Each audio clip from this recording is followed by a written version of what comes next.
Këta për të cilët të rrëfyem janë të dërguarit, disa prej tyre i dalluam nga të tjerët, prej tyre pati që Allahu foli, disa i ngriti në shkallë më të lartë. Isait, birit të Merjemës, i dham argumente dhe e përforcuam me shpirtin e shenjtë, Gjibrilin. E sikur të donte Allahu, nuk do të mbyteshin ndërmjet vete ata, populli që ishin pas tyre, pasi që atyre u patun zbritur argumentet, por ata megjithatë u përçan. E pati prej tyre që besuan dhe pati të tillë që nuk besuan, e sikur të dëshironte Allahu, ata nuk do të mbyteshin, por Allahu punon çka dëshiron. O ju që keni besuar, para se të vijë një ditë ku nuk do të ketë as shitblerje, as miqësi e as ndërmjetësi, jepni nga ajo me çka ne u furnizuam juve, po besimtarët janë mizor. Allahu s'ka zot pos ti, i gjalli, vigjluesi, nuk e zë të koturit e as gjumi, e tia është çka në qiell dhe çka në tokë. Kush mund të ndërmjetësoj te ai, pos me lejen e tij? Ai e di se ç'po u ndodh dhe ç'do të ndodh, dhe asgjë nga dija e tij nuk mund të përvetsojnë posa të doj ai. Ndërsa pushteti i tij përfshin qiell dhe tokën, e nuk lodhet duke i ruajtur, mirëmbajtur, nga se ai është i larti, madhështori. Ky ajet quhet edhe Ajetul Kursi.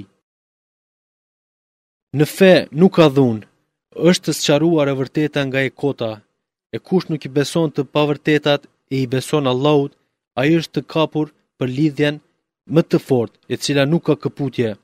Allahu është dëgjues i dijshëm. Allahu është mbikëqyrës i atyre që besuan, e nxjerr ata prej errësirave në dritë, e kujdestar të atyre që nuk besuan janë djajt që nxjerrin ata prej drite e i hullin në errësira. Ata janë banues të zjarrit, ku do të qëndrojnë përgjithmonë. A nuk ke arritur të dish për atë që përse Allahu i kishte dhënë pushtet? Ai, Nemrudi, polemizoi me Ibrahimin rreth Zotit të tij.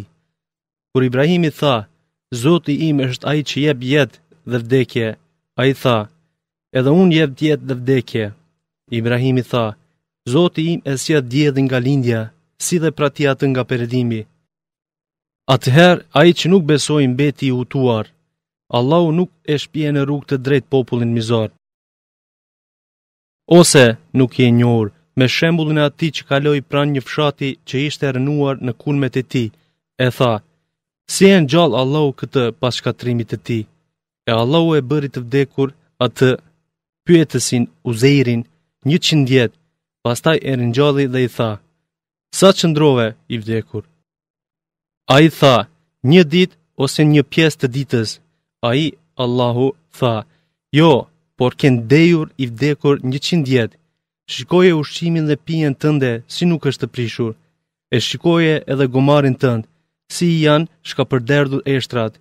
E për të bërë ty argument për njerëzit, bëm këtë sprovë, shiko se si i kombinojmë eshtrat e pastaj i veshim me mish. E kur i u bë e qartë atij, tha, u binda se me të vërtet Allahu ka mundësi për çdo send. Përkujto kur Ibrahimi tha, Zoti im, më mundëso të sheh se si ngjall të vdekurit. Ai, Zoti, tha, a nuk i besueshëm?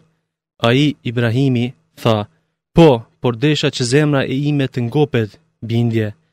Ai, Zoti, tha, merri 4 shpend pran vete, theri e coptoi, e pastaj në çdo kodër vënë nga një pjesë të tyre. Mandej thirrje ato, do të vinë ty shpejt, e dije se Allahu është i gjithfuqishmi, i urti.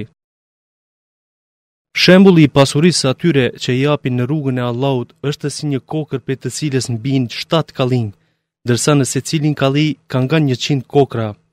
Allahu i a shumë fishon shpërblimin atij që dëshiron. Allahu është bujar i madh, i di qëllimet. Ata që për hir të Allahut e japin pasurinë e tyre, e pastaj atë që e dhan nuk e përcjellin me të përmendur e me mburje, ata e kanë shpërblimin e vet te Zoti i tyre. Për ata nuk ka frikë, ata as që do të brengosen. Një fjalë e mirë dhe një lehtësim që i bëhet lypsit është më e dobishme se një lëmosh që përsidhet me të keqe. Allahu nuk ka nevojë për askë, është i butë. O ju që besuat, mos i prishni lëmoshat tuaja me të krenuar e me ofendim, siç bën ai që e jep pasurinë e vet, sa par sy e faqe të njerëzve, e nuk e beson Allahun dhe as botën tjetër. Shembulli i tij është si një gur i madh e i lëmuar që mbi të ka pak dhe, e kur e godet atë një shi i madh e lë të zhveshur lakuriq. Ata, formalistët, nuk arrin asgjë nga ajo që punuan. Allahu nuk udhëzon popullin jo besimtar. E shembulli atyre që pasurinë e vet e japin nga bindja e tyre e duke kërkuar kënaqësinë e Allahut, i përmngjan një kopshti në një rafshnalt që i bie shi i madh, ai jep fruta të dyfisht. Po edhe nëse nuk i bie shi i madh, i bie një rig që i mjafton. Allahu sheh atë që veproni. A dëshiron ndonjëri prej jush që ka një kopsht me hurma e rrush, në të cilin rrjedhin lumen që në të ka të gjitha frutet, e atë, pronarin e kopshtit, ta ketë kapur pleqëria dhe ai të ketë pasardhës të mitur, e atë kopshtin ta godas ndonjë stuhi me zjarr e ta djeg. Kështu Allahu ju asqaron argumentet që të mendoni. O ju që besuat, jepni nga më e mira e asaj që e fituat dhe nga ajo që u dhën prej tokës, e mos nxitoni ta jepni atë më të pavlefshme nga ajo, e që ju nuk do të pranonit për vete vetëm symbyllas. E din se Allahu s'ka nevojë për ju, është i madhruar. Djalli ju frikson nga varfria dhe ju urdhëron për të këqija, e Allahu ju garanton falje mëkatesh e begati. Allahu është dhërues i madh i dijshëm. Ai i dhuron urtësinë atij që do, e kujt i është dhënë urtësia, atij pra i është dhuruar mirësi e madhe. Përveç të mençurve këtë nuk e kupton kush. Allahu di për atë që e keni dhënë nga pasuria, ose keni zbatur ndonjë premtim, nedhër, e për atë mëkatarët nuk ka ndonjë ndihmëtar. Nëse lëmoshat i jepni haptazi, ajo është të mirë, por nëse ato u jepni të varfëre fshehurazi, ajo është edhe më e mirë për ju dhe ai u alargon me punë të mira të këqijat. Allahu është i njohur hollësisht për veprat tuaja. Nuk është obligim yti, Muhammed, udhëzimi tyre në rrugë të drejtë. Allahu e shpije në rrugë të drejtë atë që do. Çka do që të jepni nga pasuria, e keni për veten tuaj, por mos jepni për tjetër kë, por vetëm për hir të Allahut. E çka do t'u jepni të tjerëve nga pasuria, ai do t'u kompenzohet në mënyrë të plot, duke mos u dëmtuar ju. Jepni për të varfërit që janë të angazhuar në rrugën e Allahut dhe nuk kanë mundësi të gjallërojnë me tokë, duke qenë se ata nuk lypin, prandaj ai që nuk e di gjendjen e tyre mendon se ata janë të pasur. Ata i njeh nga vetë pamja e tyre të raskapitur, por nuk kërkojnë e as nuk i mërzitin njerëzit. Pra, çka do që të jepni nga pasuria, s'ka dyshim se atë Allahu e di shumë mirë. Ata, të cilët pasurin e vetë e shpërndajnë në rrugë të Zotit, natën e ditën, fshehurazi ose haptazi, ata shpërblimin e vetë e kanë te Zoti i tyre, dhe për ta nuk ka as frikë as pikëllim. Ata që e han kamatën, ata nuk ngrehen ndryshe po siç ngrehet i çmenduri nga të prekurit të djallit. Bëjnë kështu nga se thanë, edhe shitblerja nuk është tjetër por njësoj edhe kamata. E Allahu ka lejuar shitblerjen, ndërsa ka ndaluar kamatën. Ati që i ka rritur këshill, udhëzim prej Zotit të tij dhe është ndal prej kamatës, ati ka takuar e kaluara dhe çështja e saj mbetet te Allahu.